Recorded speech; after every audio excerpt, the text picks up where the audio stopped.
नमस्कार दोस्तों। चलिए हम आज करने वाले हैं residential status of firm and EOP but artificial of association person and BOI body of individuals.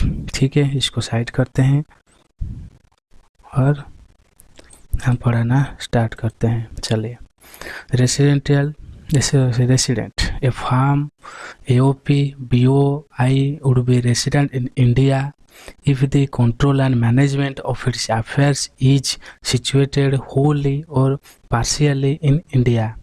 ठीक है, मतलब हम जो रेसिडेंट करेंगे फार्म और एओपी और बीओआई को, हम क्या करेंगे, कंट्रोल, ये जो मेन चीज़ है control and management and affairs is situated Holi और पार्टली इन इंडिया। ये दो हो जाए, होली और पार्टली दोनों में एक भी होगा, हम मानेंगे ये रेसिडेंट है क्या, फार्म, एओपी एंड बीओआई। ठीक है, अभी चलते हैं कंपनी का resident. It is an Indian company, it is resident Indian company होना चाहिए and its place of effective management. इसका मतलब क्या है, देखो कि its place of effective management मतलब है कि management and commercial decision conduct of the business. मतलब क्या है, जो भी मेन होता है CEO, manager, president, general manager, ये सारे एंड कमर्शियल डिसीजन। ये कमर्शियल डिसीजन क्या होता है, जो भी बिजनेस में डिसीजन लिया जाता है, कहाँ प्रोजेक्ट खोलना है, कितना पैसा लगाना है, डिविडेंड देना है या नहीं देना है, जो भी एक नया कंपनी एक्वायर करना है ना सेल करना है, जो भी मेन पैसा के रिलेटेड जो भी होता है डिसीजन, वो सारे वो इंडिया में हो रहा है, तो हम मानेंगे ये रेसिडेंट ऑफ इंडिया है कंपनी का। ठीक है बच्चों, आगे चलते हैं। Resident status of local authority and artificial judicial person, जो लोकली होते हैं। ठीक है, उसके बाद देखेंगे local authority and artificial judicial person would be resident in India if, एक ही बात है, control and management and affair situated Holi और पार्टली इन इंडिया। ठीक है, ये सारे नोट को तुम लिखना चाहिए नहीं, मैंडेटरी है, तुमको लिखना ही पड़ेगा। जो पास होना चाहते हो फुल्ली फ्री ऑफ कॉस्ट में। ठीक है, आगे चलते हैं। ये कंप्लीट हुआ हमारा, क्या कंप्लीट हुआ, रेसिडेंट्स ऑफ क्या स्टेटस कंप्लीट हुआ। अभी चलेंगे जो दूसरा हमारा है scope of total income. Scope of total income में हमारा सेक्शन बहुत इंपॉर्टेंट होता है, पहले से लिख चुका हूँ। सेक्शन 5 प्रोवाइड्स दी, क्या लिखा देखो, section 5 provides the scope of total income in term of residential status of the assessee because the incidence of tax on any person depends upon the residential status। इसका मतलब क्या लिखा है, देखो मैं जो भी इम्पोर्टेंट बातें होती है मैं उसको अंडरलाइन भी करता हूँ, राउंड बुलाता हूँ, मतलब आप हमेशा कैसे अच्छे से समझ सकते हैं। ठीक है, चलिए सेक्शन 5 क्या देता है, क्या होता है, total income in the term of residential status of एसेसी because the index incidents of tax on any person. जो भी एक टैक्स का इंसिडेंट्स होगा, मतलब घटना होगा, किसके ऊपर होगा, किसका बेस, किसका होगा, बेस होगा पहले रेसिडेंशियल स्टेटस हमें लेकर आना पड़ेगा, उसके बाद जाके वो टैक्स देगा ना नहीं देगा, टैक्सेबल पर्सन है ना नहीं है, रेसिडेंट है ना नहीं है। ठीक है, इसी वजह से पहले resident status is very important. ठीक है, उसके बाद चलते हैं 3 कंसिडरेशन। हम स्कोप ऑफ टोटल इनकम निकालने के लिए हम 3 कंसिडरेशन, मतलब 3 चीज़ें याद रखना चाहिए। ठीक है, मैं उसको 3 कंडीशन लिख सकता था, बट हमारा क्या होता है ना, एग्जाम में जो वर्ड एक एग्जामिनर एक्सपेक्टेशन करता है, हम उसी को लिखने गए तो ज़्यादा मार्क आएगा, हम नहीं लिखेंगे तो कम मार्क आएगा भाई, बहुत कम मार्क आएगा। इसी वजह से मैं उसको जो लिखा है बुक में उसी को हमें उतार दें, ऐसे के साथ पंगा बिल्कुल भी लेना नहीं चाहिए। चलिए, ठीक है। उसके बाद the residential status of the एसेसी। The residential status of the assessee, the place of accrual or receipt of income whether actually or deemed। accrual मतलब आने वाला है, receipt मतलब तुम कर चुके हो, actual और deemed मतलब हम मानेंगे ये तुम्हारा इनकम है, मानेंगे। ठीक है। तुमको पता है डीम्ड का मतलब तुमको फ्यूचर में मिला है, फिर भी हम मान लो तुम्हारा जो जीएसटी में होता था, ठीक है, क्या होता था, विदाउट कंसिडरेशन हम मानते हैं डीम्ड सप्लाइड, ठीक है, मान लेंगे, मतलब डीम्ड जब वर्ड होगा ना, तुम ये एक दिमाग में रखो, डीम्ड जहाँ में वर्ड होगा मतलब अल्टीमेटली आखिरी में तुमको ही फायदा मिलना है, ठीक है, आखिरी में तुमको ही फायदा मिलना है। इसी वजह से ये जब डीम्ड आएगा तुमको ये एक अजम्पशन निकालना पड़ेगा तुम्हारे दिमाग में, अल्टीमेटली आखिरी में मेरे को ही फायदा मिलना है। मतलब एग्जाम्पल से समझो, मैं दो लोगों को झगड़ा करके लड़ाई करके, मैं दोनों को लड़ाई करके तो तीसरे का फायदा होगा ना, ये मैं खुद ही हूँ, एक मान लो, ठीक है, दोनों की लड़ाई कर दूंगा, मेरा वही फायदा होगा, किंतु अल्टीमेटली फायदा किसका हुआ, दोनों लड़े, तीसरे का फायदा।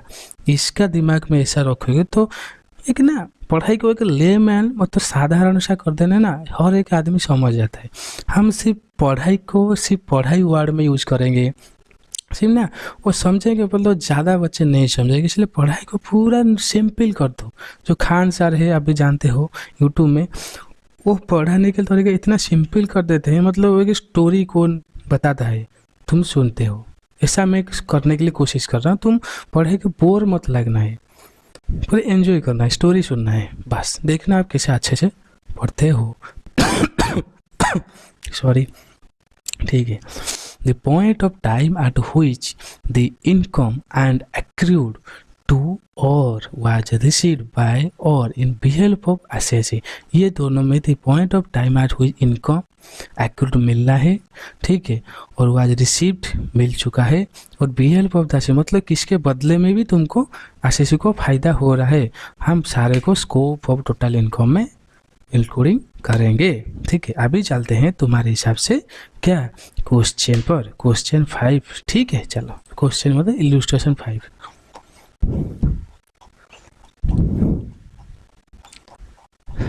चलो, from the following particular of income furnished by mister Anirudh pertaining to the year ended 31st March 2021, compute the total income for the assessment year 2021-22 if he is resident and ordinary resident, resident but not ordinary resident, 3 non-resident, ठीक है।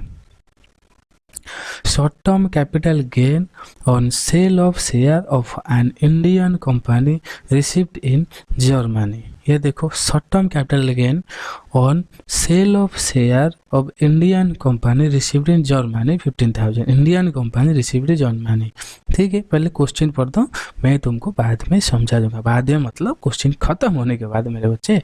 Dividend from Japanese company received in Japan, rent from property in London, deposit in a bank in London, later on remitted to India through approved banking channel, okay. Dividend from RP Ltd and Indian company 6,000, agricultural income from land in Gujarat 25,000, ठीक है। चलिए उसके बाद देखेंगे question 5, computation of total income of Mr. Anirudh for the assessment year 21-22, इसको देखते हैं।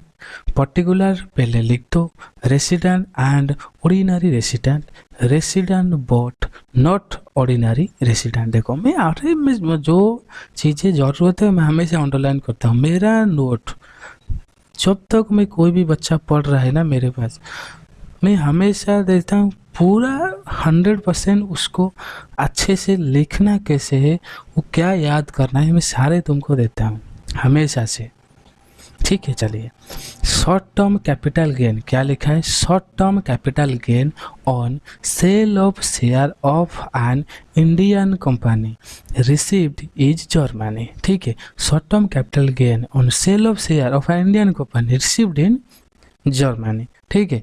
ये क्या है, रेसिडेंट एंड ऑर्डिनरी रेसिडेंट 15,000 फिर तीनों में आएगा, कोई टेंशन नहीं है। चलिए, dividend from A Japan company received in Japan, ये होगा रेसिडेंट एंड ऑर्डिनरी रेसिडेंट में 10,000 आने वाला है। Rent from property in London, deposit in bank in London, ये नोट 2 में लिखा है, हम देखते हैं नोट 1 में क्या लिखा है।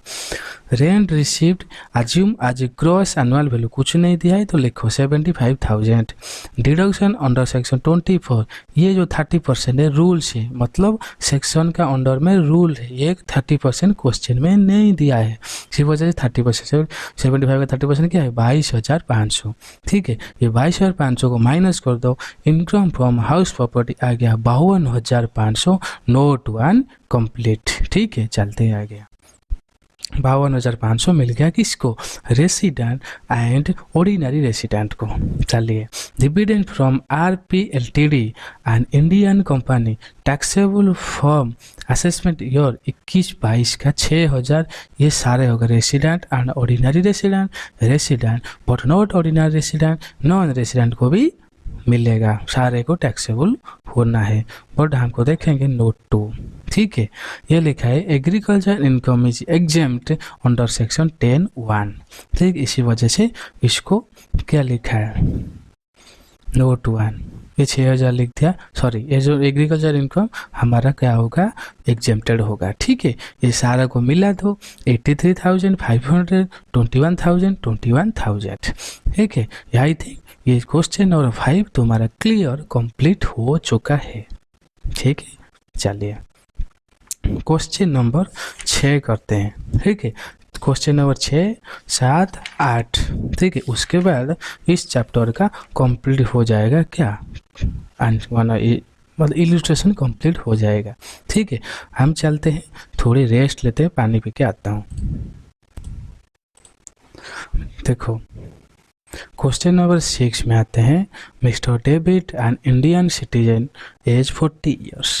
क्वेश्चन को आराम से समझो, उसके बाद तुमको धीरे धीरे समझ आएगा। ठीक है, चलिए, a government employee serving in the minister of external affair, मतलब सेंट्रल गवर्नमेंट का जॉब है। ठीक है, left India for the first time, मतलब इंडिया को वो क्या देखे छोड़े हैं, कब छोड़े हैं, मतलब बाहर कोई काम में गए हैं, देखे आगे के 31 मार्च 2020 को जाए हैं वो। ये ट्रांसफर कहाँ हुआ, कनाडा में हुआ। क्या काम करने के लिए, हाई कमीशन काम करने के लिए, कहाँ इंडिया में गए कनाडा को काम करने के लिए। ठीक है, कब गए 31 मार्च 2020 में। ठीक है, चलिए, he did not visit India any time during the previous, मतलब वो जानने के बाद कभी आए नहीं। He has received in the following the income financial 2020-21, मतलब वह जानने के बाद वहाँ काम करे, जो पैसा मिले हम उसको ऊपर देखेंगे। ठीक है, सैलरी हो चुका है, मतलब डायरेक्ट इसी अमाउंट में डालोगे। फॉरेन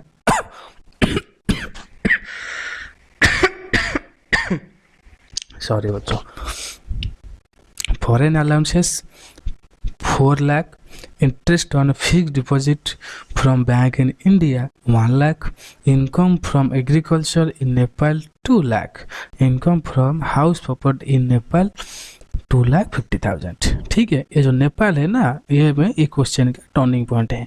ठीक है, चलिए क्वेश्चन का सॉल्यूशन देखते हैं। इसको पहले आयो, ये थोड़ी सी, अच्छा मैं इसको बोल भी दूंगा। ठीक है, पीछे थोड़ी करेंगे क्या, देखते हैं करके। नहीं, ये थोड़ी टेंशन हो गया, मतलब क्या ना, फोटो मोबाइल मेरे नहीं है ना, इसी वजह से थोड़ी उसको बोल रहा था खींचने के लिए, मुझे ऐसे खींच के दिया। ठीक है, क्या करें, मैं बोल देता हूँ तुमको। सेक्शन 6(1)(6) सबसेक्शन 1 लिखो। Section 6 subsection 1, mister David is a non resident. ठीक है, फॉर दी असेसमेंट ईयर, ये जो ए लिखा है ना, ये लिखो AY assessment year 2020-22। Clear, section 6 subsection 1, mister David is a non resident for the assessment year 2021-22। Clear, चलिए, since he was not present in India at any time, ये जो टाइम है ना, ये में कट गया है time, at any time during the previous year 2021। Clear बच्चों, चलो section 5 subsection 2, a resident is a chargeable to tax. क्या लिखा है, चार्जेबल टू टैक्स। सेक्शन 5 और सबसेक्शन 2 में non resident is chargeable to tax in India. Only किस case में एक नॉन रेसिडेंट इंडिया में पैसा देगा, किसी वजह से देगा, कुछ कंडीशन है, ठीक है, हमें कंडीशन को देखेंगे। इनकम रिसीव्ड और deemed to receive in India. मैं बोला डीम्ड दिमाग में जब आएगा तुम बोलोगे कुछ भी हो के मेरे तो फायदा होना ही है, इसी वजह से उसको डीम्ड बोलते हैं, ठीक है। अल्टीमेटली आखिरी में मुझे ही फायदा है, ठीक है, इसमें दिमाग में रखो तो डीम्ड तुम अच्छे से समझ आएगा, ठीक है। अभी दूसरे चलते हैं। इनकम एक्वायरिंग मतलब मैम क्या कर रहे हैं, एक्वायर मतलब इनकम को हम मिलेगा आपको, ठीक है, एक्वायरिंग मिलेगा। और अराइजिंग मतलब हम कुछ देश में, हमारा देश में कुछ इनकम कर रहे हो बा कुछ आगे मिलेगा, ठीक है। और डीम्ड टू एक्वायर मतलब तुम कुछ भी से डीम्ड या तो समझ जाना, अब मैं दूसरी बात नहीं बोल रहा हूँ। और अराइज इन इंडिया, और अराइज इन इंडिया, ठीक है, मतलब कुछ भी तुम इंडिया से पैसे कमा रहे हो बाय काइंड, बाय प्रॉपर्टी, कुछ भी तुम माँ को तुम्हारे ऊपर टैक्स लगना है तो लगना है। कि ये सब किसके ऊपर है कि नॉन रेसिडेंट पर्सन को टैक्स लगना है। चलते हैं आगे।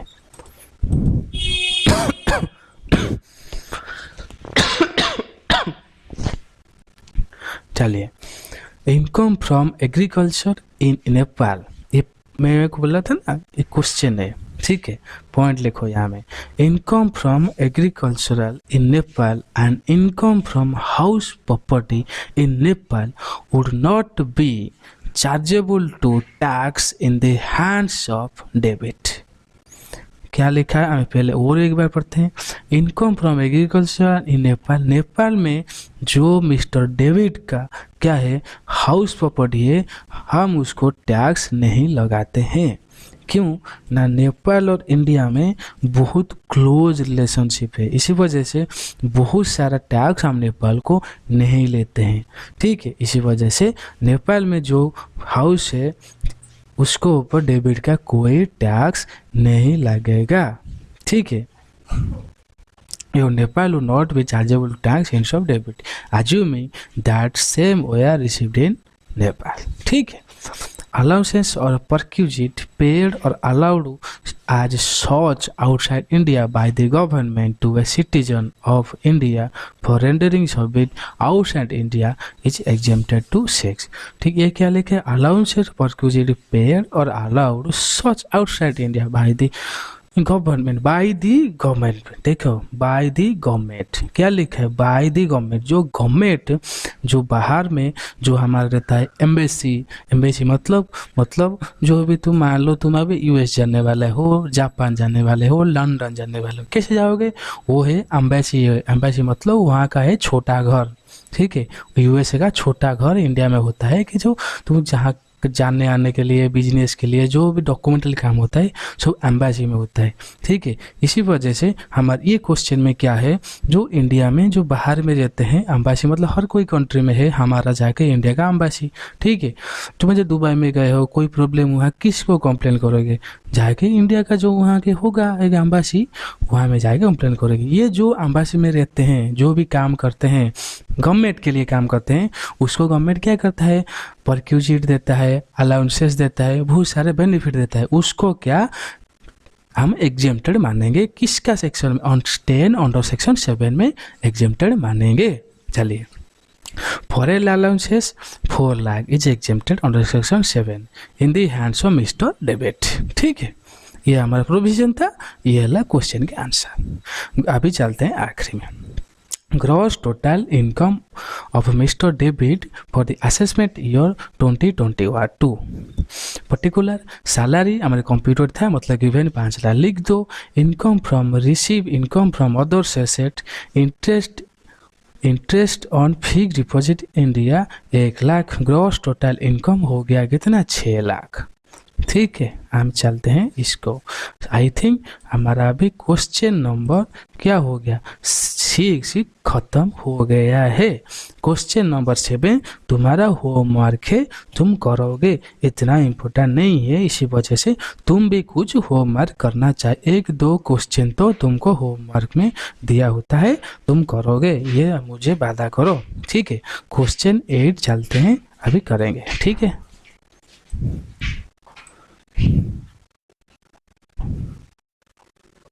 देखो क्वेश्चन 8 को देखो, मैं तुमको रिक्वेस्ट कर रहा हूँ, क्वेश्चन को एक बार हमेशा पढ़ो एग्जाम में, और जब तो प्रैक्टिस करते हो क्वेश्चन को 2 बार तो एटलीस्ट पढ़ो। तो पास होना चाहते हो तो जल्दी, तो फेल होना चाहते हो तो मतलब क्वेश्चन देखो ही मत, और मैं कुछ बोलूँगा नहीं। ठीक है, चलिए। Compute the total income in the hands of an individual is 35 years, being a resident and ordinary resident, resident but not ordinary resident and non-resident। मतलब ये 8 जो क्वेश्चन है ये तुमको 8 से 10 मार्क एग्जाम में आ सकता है, और किसी अटेम्प्ट में आ सकता है, मेन अटेम्प्ट में ही ज़्यादातर आएगा ये क्वेश्चन। ठीक है, नवंबर में बहुत चांसेस है कम आने के लिए। चलिए, जो मे के अटेम्प्ट में ये क्वेश्चन देख रहे हैं, किसी मे का भी, सिर्फ 2021 19 20 कोई किसी में का भी ये क्वेश्चन आने का बहुत ज़्यादा ही चांस है। मैं इसमें ऊपर वीडियो बनाऊंगा, कौन कौन क्वेश्चन मे में आता है, कौन कौन क्वेश्चन जो नवंबर आता है, क्यों आता है, उसके सारे कॉन्सेप्ट बनाऊंगा। तो आप जो कमेंट करेंगे तो बनाऊंगा, मैं भूल जाता हूँ।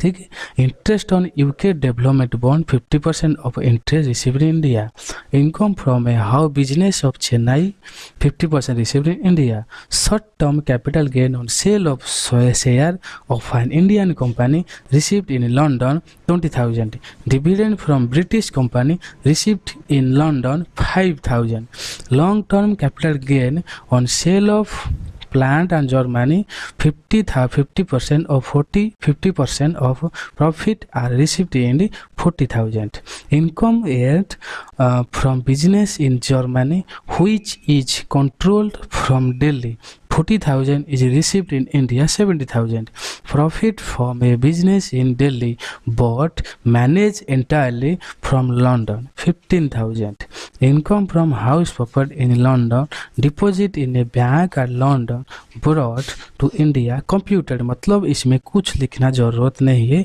ये सिर्फ क्वेश्चन में जो दिया है वो जाके तुमको आंसर में पुट करना है, जहाँ में तुमको कंप्यूटेड मिलेगा। मतलब काम सब कुछ कर चुका है, तुमको सिर्फ लिखना है। ये मतलब दिमाग में नहीं रखना, कंप्यूटर मतलब कुछ अलग concept nothing. Interest on debenture is an Indian company received in London 12,500। ये जो नीचे है तुम आराम से तुम पढ़ सकते हो, मैं ज़्यादा पढ़ के टाइम बेकार नहीं करना चाहता हूँ। ये भी वीडियो जाके कितना मिनट हो गया देखते हैं, 23 मिनट हो गया है। ठीक है, मैं आधा घंटा में कंप्लीट करना है। ज़्यादा लंबा वीडियो बनाऊंगा तुम्हारे भी टाइम जाएगा और तुम बोरिंग हो जाएंगे। ठीक है, चलिए अभी चलते हैं क्वेश्चन 8 सॉल्यूशन। ये बहुत ज़्यादा इंपॉर्टेंट है और 8 से 10 मार्क आने का बहुत ज़्यादा ही चांसेस है। चलिए, computation of total income for the assessment year 21-22, particular resident and ordinary resident, resident but not ordinary resident, non-resident, interest on UK development bond 50% of interest received in India 10,000 5,000 5,000। पता है क्यों 50% received in India? तो 50% ये तो resident ordinary resident 10,000 रह गया, 5,000 5,000 हो गया। क्लियर। चलिए, income from business in Chennai 50% is received in India. ठीक है, ये 50% में क्या है इसमें? कुछ भी नहीं, कुछ भी नहीं। अभी इनकम तो रिसीव हुआ इंडिया में, तो क्या होगा? इंडिया होगा, काम खत्म। इसमें ज़रूरत की बात है, इसी वजह से कोई 50% नहीं, 20,000 की भी नहीं, 20,000 तो मिलेगा ही मिलेगा। ठीक है, देखते हैं क्या है, गिवन था ना नहीं। ठीक है, देखो 20,000 तो कुछ भी चेंज नहीं है। Short term capital gain on sale of share of an Indian company received in London 20,000 20,000 20,000। ठीक है, dividend from British company received in London, dividend British company received in London. अब एक ही है, ठीक है, ब्रिटिश कंपनी मतलब London company received in London, तो यह क्या होगा? Resident and ordinary resident, resident and ordinary resident, ये होगा 5,000। और किसी में नहीं होगा। Long term capital gain on sale of plant and Germany 50% of profit are received in India 40,000। ठीक है, ये अगर रेसिडेंट नॉट ऑर्डिनरी रेसिडेंट, अब हमारे क्या नॉन रेसिडेंट 20,000 50% है ना, ये पर रेसिडेंट का 50% हो गया ना, 20,000 का 50% का 50% हो गया, 20,000 हो गया। क्लियर। चलिए, income and from business in Germany which is controlled from Delhi out of which 40,000 is received in India. Income earned from business in Germany which is control from Delhi. ये हो गया ना, कंट्रोल एंड मैनेजमेंट हो गया ना। नहीं, इसी वजह से क्या हुआ, which is 40,000 is received in India। ठीक है, अभी चलते हैं 70,000 की भी 70,000 लिख लो, ये नॉन रेसिडेंट है, इसी वजह से 70,000 40। ठीक है, यहाँ पे थोड़ी 40,000 क्या लिखा है, इज रिसीव्ड, यहाँ पे लिख दो 40,000। ठीक है, ये क्या लिखा, out of which 40,000 received in India, ये लिख दो 40,000, ये 70,000 क्वेश्चन की भी लिख दो, कोई टेंशन की बात नहीं है। Profit from a business in Delhi but manage entirely from London 15,000 15,000 15,000, no change. Income from you house property in London deposited in a bank at London later on remitted to London 50,000। ठीक है, interest मैं इसे पढ़ देता हूँ, इसमें कोई दिमाग लगाने का बात नहीं है, तुम आराम से समझ सकते हो, लिख भी सकते हो। ठीक है, मैं इसे पढ़ देता हूँ, तुमको अभी जब एक ऑडियो रिवीजन करोगे तुमको याद रह भी सकता है। ठीक है, चलो चलो, interest on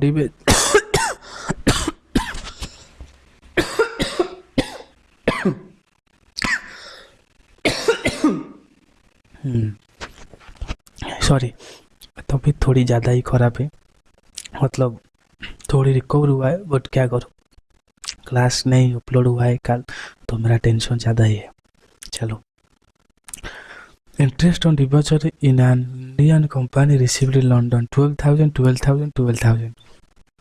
fee for technical services received in India but received in London 8,000 8,000 8,000। ठीक है, इसमें कोई टेंशन की बात नहीं है, आराम से तुम कर भी सकते हो। ठीक है, आराम से, कोई टेंशन नहीं है। ठीक है,